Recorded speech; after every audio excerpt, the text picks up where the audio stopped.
on day one, we looked at your challenges. So I think by now, you must have clarity on what your real challenges are. Then we looked at how to shift gears, which is change of game plan from offline to online, and why it is important to have your online presence so that gradually you can build your credibility. It's a step by step process, right? And the some of the skills that you need is new age salesmanship skills, digital know-how, as much as you must know that really matters for your growth. And that is why we looked at what is the success blueprint in the internet age, which is 8 pieces of the digital puzzle and 5 pillars of your 5 pillars that really matter for online success, right? And then we went into the 3 stages of your growth in the knowledge business: digitization, monetization, and marketing. We looked at what it takes to create a high converting course. So it's just not about your knowledge, right? It's about structuring your knowledge. It's about giving a great experience to your target audience. It's about doing certain things before your knowledge bites, insight bites, or wisdom bites, and after your knowledge bites, insight bites, wisdom bites, the before and after part. Because your stuff you definitely know very well. You have valuable knowledge. But what customer wants, right? More than that, right? Getting into their understanding their understanding their needs, and giving them a wholesome experience with your course, right? So when you have to digitize whatever knowledge you have, we looked at what course can become a sellable course. So among all your offerings, which course to select, right? So which course to select, right? Where you have earned the right, you have some credibility, past credibility, either with your own life or with someone else's life. If you are an employee and you made significant transformations in the businesses where in your organization, that is a success story. That's your ETR. You have earned the right, right? Your story, because stories tell facts, stories sell, facts tell, right? We have seen everything. Movies are stories, books are stories. Our stories sell, people remember stories, right? And then we also looked at what is your unique serving proposition, more than selling proposition, the serving proposition. Because when you are with a serving mindset, you always give more, and the law of the online world is give more to gain more. That's the law of the online world, right? So apart from that, what else? So what course to create? So then we have to know the GPS, which is your anchor for whatever business you are in, the gain, pain, and system. So how to find out what pain to address? Is it a real problem in the market? How many people are going through that pain or problem? And what is the potential of that market for which you have an offering? And how much people will be willing to pay? And who are those people? Your target audience, which means the persona. Persona means the target defining. Somebody had asked that question, and I remember I haven't answered that. Tangible, intangible, and persona. Somebody had asked these 3 words in the chat. So persona is the personality of your target audience, right?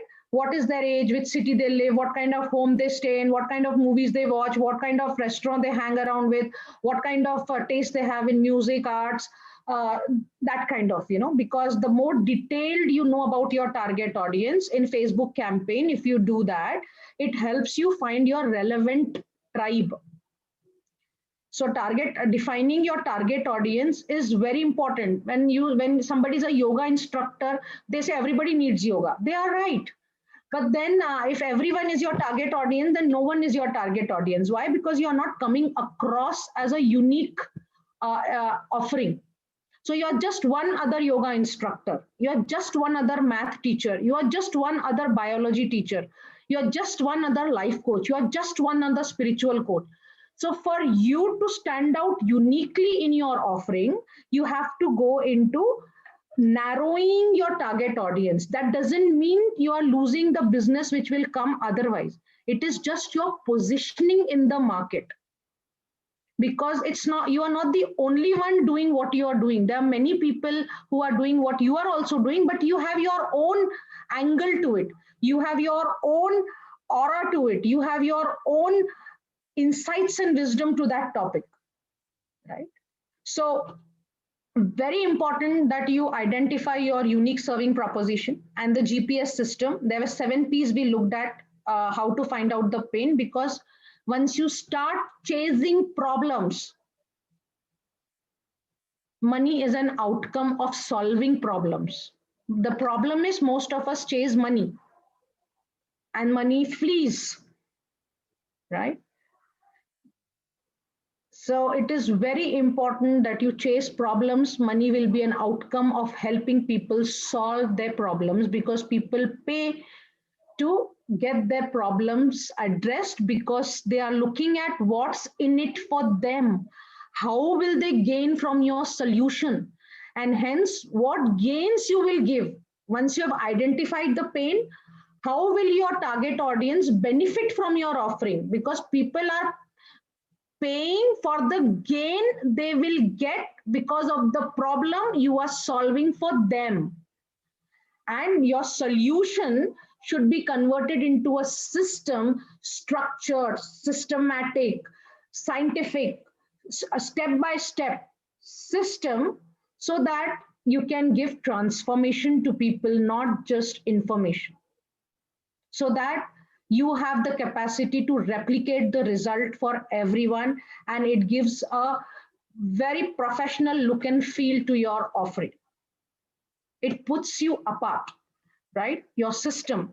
And it is very important to have unique names, not only for your system, but for your courses also. The outcome should be there in the course name. The outcome, what they will get. But very few words, 2 to 3 words. So now all that we cover in detail in the 30-day offline to online challenge, because as you see, there are too many things. I have not even touched 0.001% of what I can do in this space and what needs to be done. Though it is very overwhelming for many of you because you are first time doing all these things, but it is good because you got the right direction. It has empowered you to think in that direction, act in that direction. And if you go to any other mentor coaches, you know, you would be empowered to know if they are teaching the right set of things, right?